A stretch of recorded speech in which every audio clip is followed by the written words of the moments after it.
Okay, so guys, here is example 9.5. What example is saying? The velocity time graph. This is the velocity time graph of a ball of mass 20 kg. Of a ball of mass 20 kg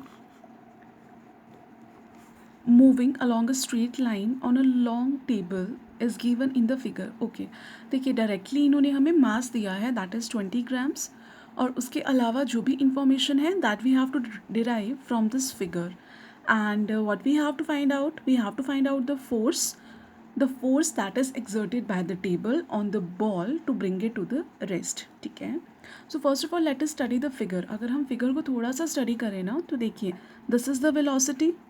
ठीक है, ये है हमारा velocity ये है plus देखो start कहाँ से हो रही है, स्टार्ट हो रहा है यहाँ से, that is 20 centimetre per second. ठीक है, देखो 20 सेंटीमीटर पर सेकेंड जा रहा है, फिर डिक्रीज़ होते होते होते होते रेस्ट पे आ रहा है. ठीक है, ज़ीरो पे आ रहा है ना, देखो इसके सामने 10 है यहाँ पे, इट मीन्स ये रेस्ट पे आ गया.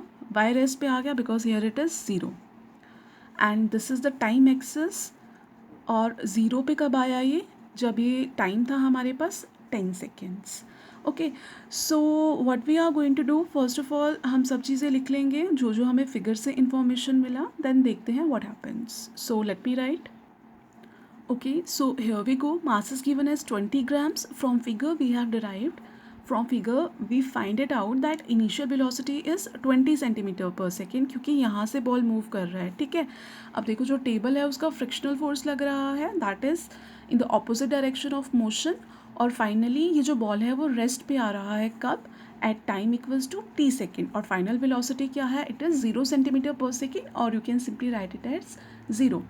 और if you can see means you can obviously see that जो वेलोसिटी टाइम ग्राफ है वो कैसा है? It is a straight line graph. अब इसका क्या मतलब हो गया? दैट यहाँ से it is very clear that the ball moves in a constant acceleration. ठीक है, बॉल कैसे मूव कर रहा है? In a constant acceleration. और as we know that here we have to find out force and force equals to m into a. अब देखिए जैसे हमने लास्ट वाला एग्जाम्पल डिस्कस किया ना, ए हमारे पास नहीं दे के रखा हुआ है directly, we have to find it out. तो हमें पता है that A equals to V minus U upon T. तो फर्स्ट ऑफ ऑल तो हम क्या निकालेंगे? एक्सेलरेशन को फाइंड आउट कर लेंगे. So let us find. Okay, so here it goes. हमने क्या किया? सारी वैल्यूज़ को पुट कर लिया. कैलकुलेशन पार्ट आप लोग खुद करिएगा. Okay, this is the only way कि आपकी कैलकुलेशन स्ट्रांग होंगी. हमने क्या किया? फॉर्मूला में वैल्यूज़ डाली तो हमारे पास क्या आ गया? -2 मीटर पर सेकेंड स्क्वायर. ठीक है, इसको क्या सेंटीमीटर में आया ना, इसे क्या करेंगे हम?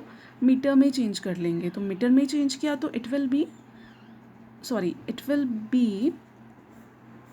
Here it will be 0.02 metre per second square. और क्या है? माइनस है. ठीक है, देखो माइनस से वेरी एविडेंट कि कैसा है एक्सेलरेशन. एक्सेलरेशन कैसा है? नेगेटिव है, मीन्स रिटार्डेशन है. तो देखो यहाँ पे ऑपोजिट ही तो जा रहा है ना. ठीक है, अगर पॉजिटिव में होता तो हमारा ग्राफ इस तरह से जाता, नेगेटिव में जा रहा है. इट मीन्स जो हमारे पास एक्सेलरेशन है वो कैसा आएगा? नेगेटिव में आएगा. तो देखिए यहाँ से हमें क्या पता चल गया? एक्सेलरेशन पता चल गया. अब हमारे पास जो फॉर्मूला है that is F equals to M A. अब डायरेक्टली इस एक्सेलरेशन को फॉर्मूला में पुट कर देंगे and we will get our value of force.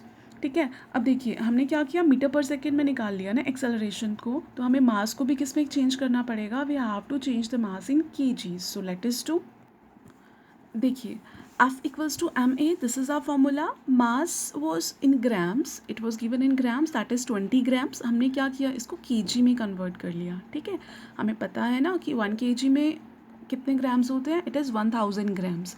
तो हमने क्या किया? इसे 1000 से डिवाइड कर दिया and we got 0.02 kgs. Acceleration हमने ऑलरेडी निकाल लिया. ठीक है, अब बस सिंपली वैल्यूज़ पुट करना है और क्या करना है? आपको कैलकुलेट करना है और आपके पास क्या आ जाएगा? फोर्स का मैग्नीट्यूड आ जाएगा.